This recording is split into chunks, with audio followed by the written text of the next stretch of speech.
How's it going, everyone? This is going to be just a awful video as far as the somewhat horrendous state of the games industry from a job standpoint, studios closing down and everything like that. We've got 3 studios that are shutting down. We've got layoffs over a very notable studio, layoffs over at a very notable studio.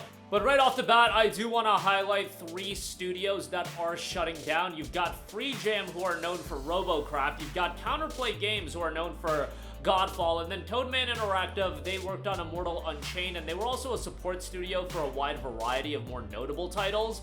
That includes Warhammer 40k Vermintide 2, Killing Floor, and Dead Island. So obviously not the most known studios in the world, but this has just been an absolute wild few couple of years as far as game studios and their layoffs and whatnot. I mean, you can point towards a lot of things, things such as certain executives making incredible amounts of money while layoffs continue to occur, but obviously these are smaller studios. And I note about the Free Jam story as far as Robocraft and Robocraft 2 ceasing production, and Robocraft was a not very popular game, but it was a somewhat popular game on PC in the mid-2010s. Counterplay Games Godfall obviously was one of the more promoted PlayStation 5 launch titles. Like, I don't know if you guys remember, Godfall got a lot of attention, but it ended up being one of the more mediocre and lesser PlayStation 5 titles, and Toadman Interactive as well. But as I mentioned, it's just been a whirlwind year as far as, I should say 2024. 2023, it's been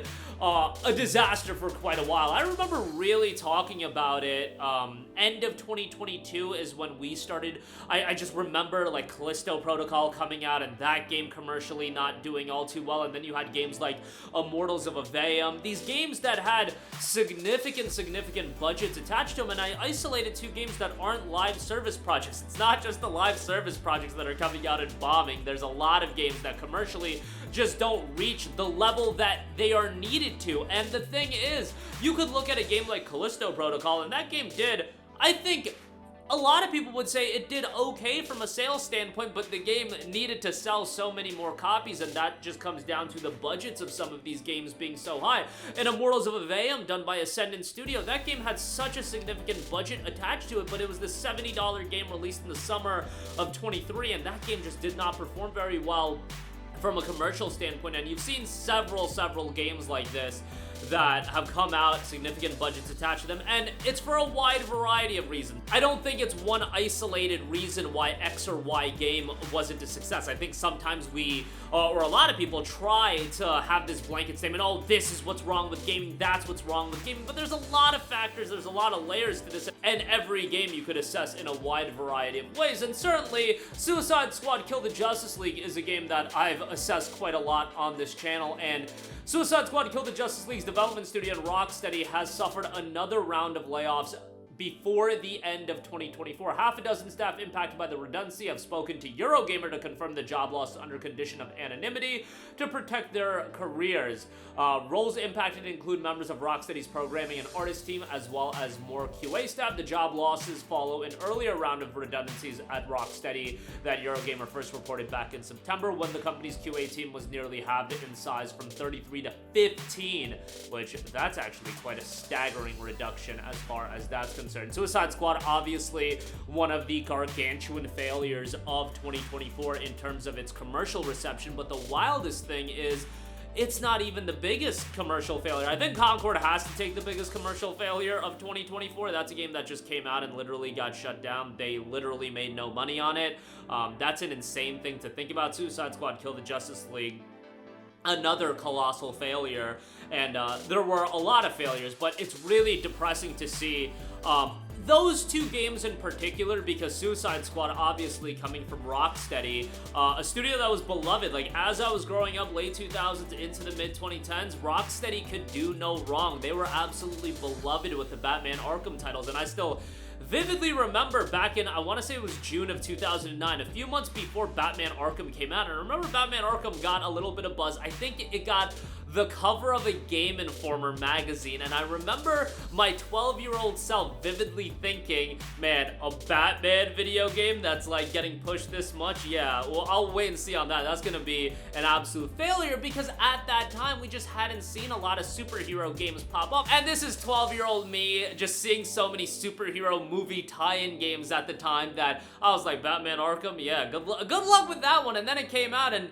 turned out to be one of the best games of 2009. I think some people would consider it to be the game of the year that year. I personally liked Arkham City the best, but absolutely beloved, so it is a little bit more depressing to see it from a Rocksteady. And then also Concord being a PlayStation published title.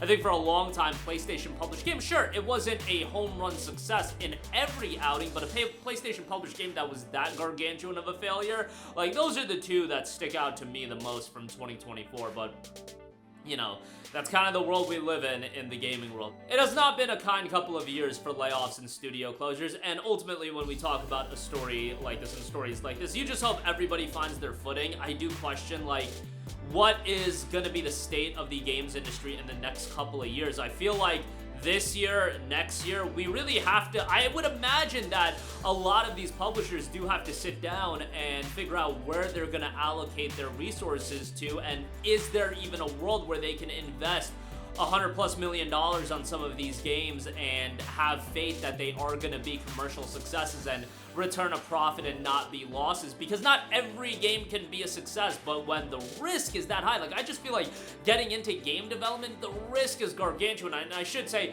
top level, high-end game development, when marketing costs are so much, development costs are so much, and getting these games out, and then ultimately, you know, you're a lot of these studios chasing various live service bags. I mean, that was what Suicide Squad was built on. It was a $70 release, they had fake early access in there, and it was a live service game on top of that. It was like a trifecta of greed, and the game was a far cry from the quality level of Rocksteady's other outings. It's just, you know, that game's gotta be a case study going forward of what things not to do, but we'll see how the games industry evolves in 2025. I think this is going to be a very interesting year to keep an eye on as far as the evolution of development and what games get greenlit. And, you know, you see something like a gigantic publisher like Ubisoft, and Ubisoft's future is in a little bit of doubt and a little bit of turmoil. I'm not saying they're going to shut down, far from it, but when a juggernaut of a publisher like Ubisoft is in a questionable state, you know it's a little bit of a dire strait for a large portion of the games industry. And this isn't a blanket statement, all of gaming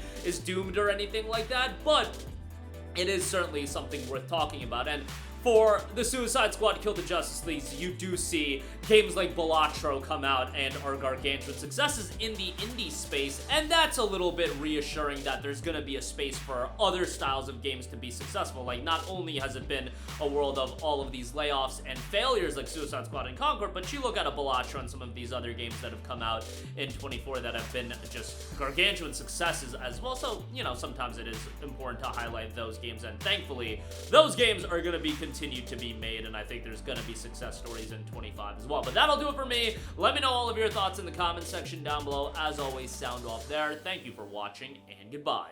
Hey guys, we hope you enjoyed the video, and if you did, make sure to hit the subscribe button, and if you're already subscribed, do us a favor and hit the bell icon. This way you'll be notified whenever we post a new video. That's the best way to keep up with all of our uploads, and we usually try to upload 2 videos a day. And with the bell icon hit, you'll be notified whenever we do upload a video. As always, thanks for watching.